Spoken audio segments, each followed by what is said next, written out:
America, but it's really a tale of two cities.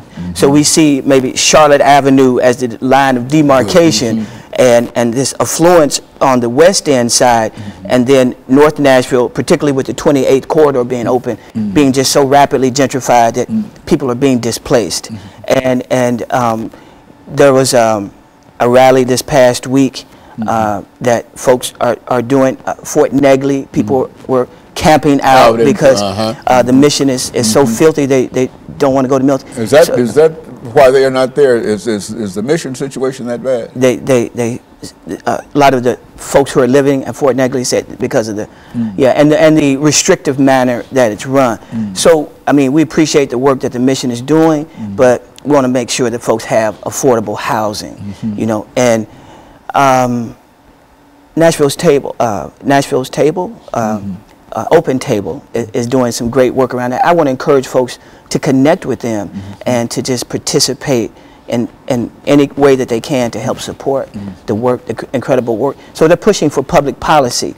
There's the Bill Barnes Fund that the mayor, Megan Barry, who I think she's a wonderful person, and she's also a politician. So we have to make sure that we're creating the political will for her to move, and creating the opening so she can move through, and because I think that she really would like to do the right things, but politically that there's no backlash that comes on her for doing the right thing. So we want to make sure we support that.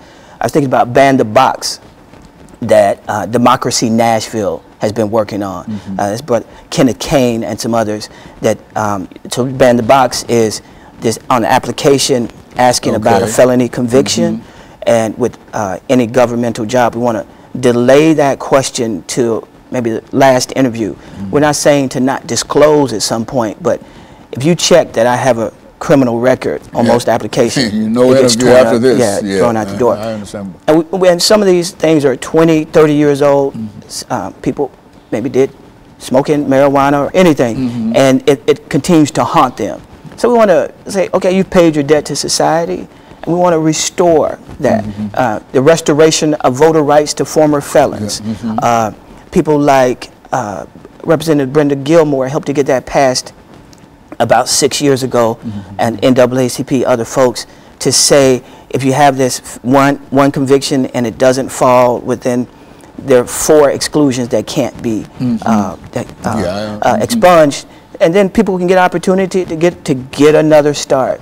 So I've also been working some with Black Lives Matter. And we think about Black Lives Matter, and so this idea, well, don't all lives matter?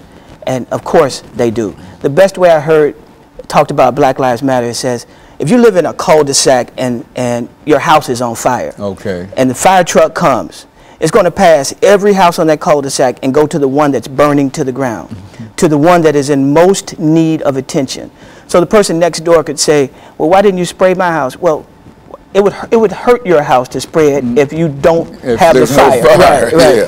And so so it's not to the exclusion of other lives mattering, but it's addressing the 500-year brutal legacy of the dehumanization of people.